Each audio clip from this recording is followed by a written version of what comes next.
masih bersama kami di Berita Padang. Bagi Anda yang baru saja bergabung, kami hadirkan kembali 3 berita utama pada pagi hari ini.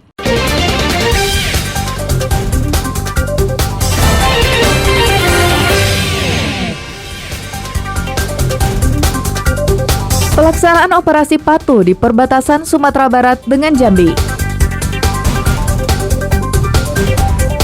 Pemerintah akan aktifkan jalur kereta api hingga Payakumbuh.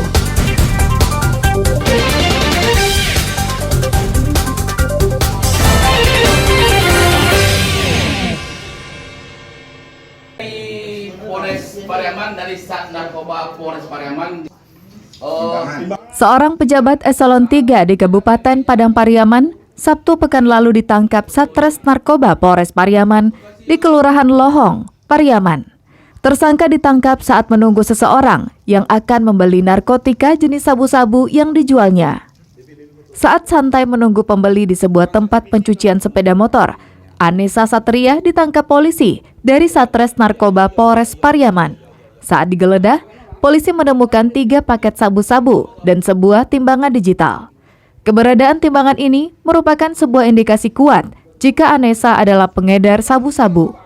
Ulah Anessa memang menyebabkan banyak orang geram. Pasalnya, meski ASN aktif dan menjabat sebagai salah seorang kepala bagian di Kabupaten Padang Pariaman, Anessa juga menggunakan kendaraan dinasnya untuk menjual sabu-sabu tersebut. Padahal, fasilitas negara yang digunakan Anessa bertujuan untuk menunjang pekerjaannya sebagai kepala bagian protokoler dan komunikasi pimpinan. Barangkali Anessa berpikiran, karena kedekatannya dengan kepala daerah dan pejabat lain di Kabupaten Padang Pariaman, polisi tak berani menjamahnya. Namun dugaan Anessa keliru. Polisi bahkan tak segan menghardik pejabat ini saat diperiksa di TKP yang disaksikan warga dan ketua RT setempat. Sepak terjang Anessa sebagai pengedar telah diketahui polisi sejak lama. Namun Satres Narkoba Polres Pariaman tak mau bersikap gegabah.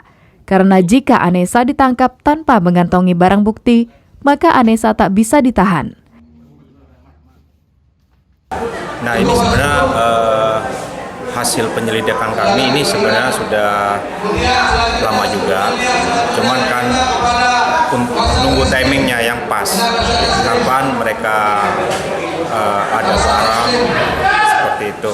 Kemudian tentunya tidak serta-merta meskipun mereka ini pernah sebagai pemakai. Sebelumnya, tersangka telah dihukum penjara karena kasus yang sama. Namun anehnya, meski berstatus residivis, Anessa masih diberi kepercayaan Bupati untuk menjabat sebagai kepala bagian protokoler dan komunikasi pimpinan, sebuah jabatan yang strategis di lingkungan pemerintahan Kabupaten Padang Pariaman. Eki Rafki melaporkan dari Pariaman.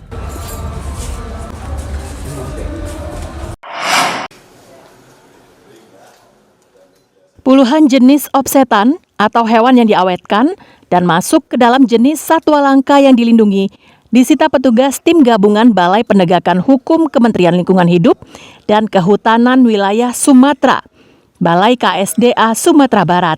Hewan langka ini ada yang sudah dibentuk menjadi patung maupun dalam proses pengeringan. Dalam keterangan kepada pers Jumat pekan lalu, petugas menangkap seorang tersangka jual beli satwa langka dan dilindungi di kediamannya, Jalan Adam, Kelurahan Balai-Balai, Kecamatan Padang Panjang Barat, Padang Panjang.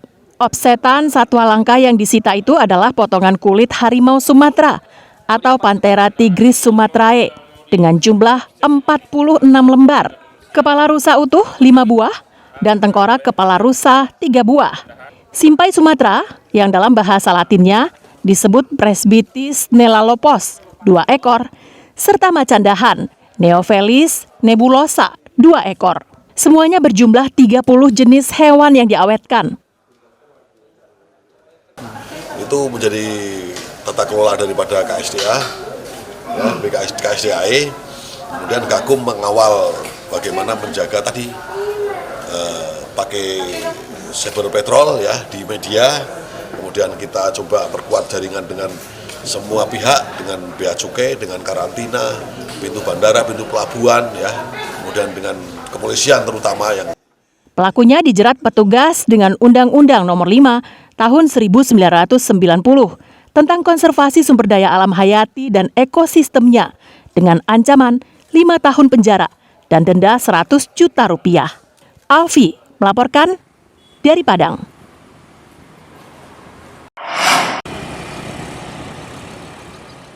Polres Darmasraya menggelar razia kendaraan dalam rangka pelaksanaan Operasi Patuh 2022 di Jalan Lintas Tengah Sumatera, tepatnya di perbatasan Provinsi Sumatera Barat dengan Provinsi Jambi pada Sabtu pekan lalu.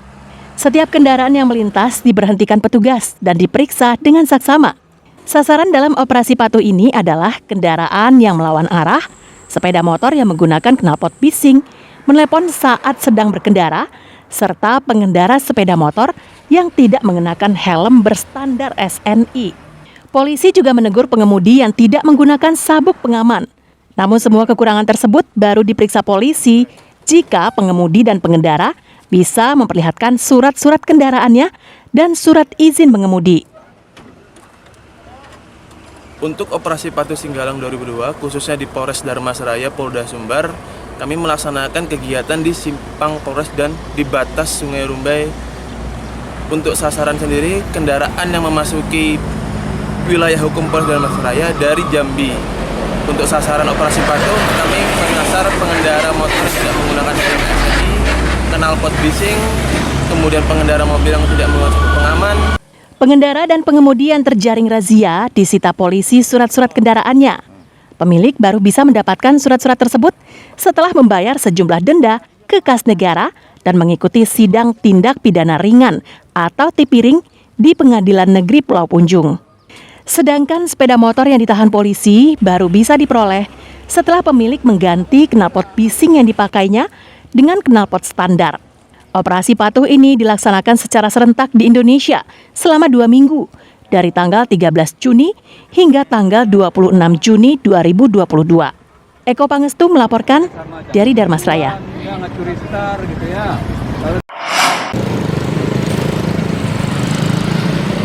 Balai Teknik Perkeretaapian Wilayah Sumatera Bagian Barat terus melakukan pemasangan patok pembatas rel kereta api dari Padang menuju Kota Pariaman.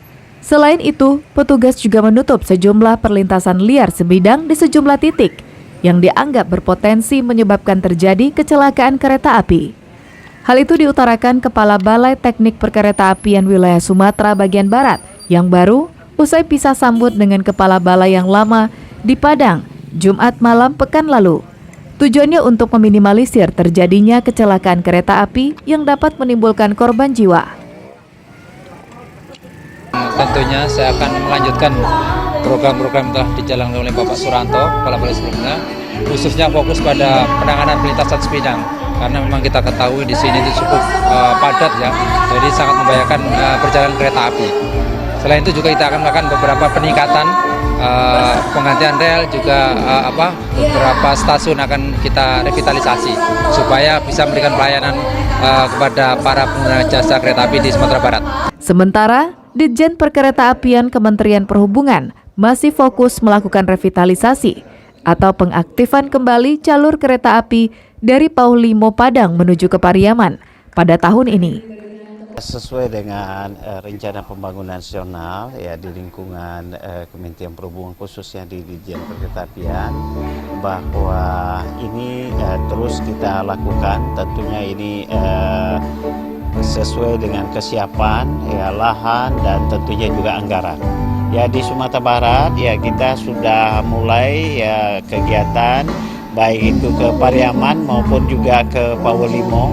Ini sudah mulai dalam proses konstruksi ya. Rencananya, usai target ini direalisasikan, Ditjen Perkeretaapian baru akan mengaktifkan kembali jalur Sawah Lunto ke Muaro Kalaban dan jalur Padang menuju Bukit Tinggi dan terus ke Payakumbuh. Laude Juarduanse melaporkan dari Padang. Saudara, informasi tadi sekaligus menutup berita Padang pagi ini. Saya Frin Meriana dan tim redaksi yang bertugas mengucapkan terima kasih. Sampai jumpa.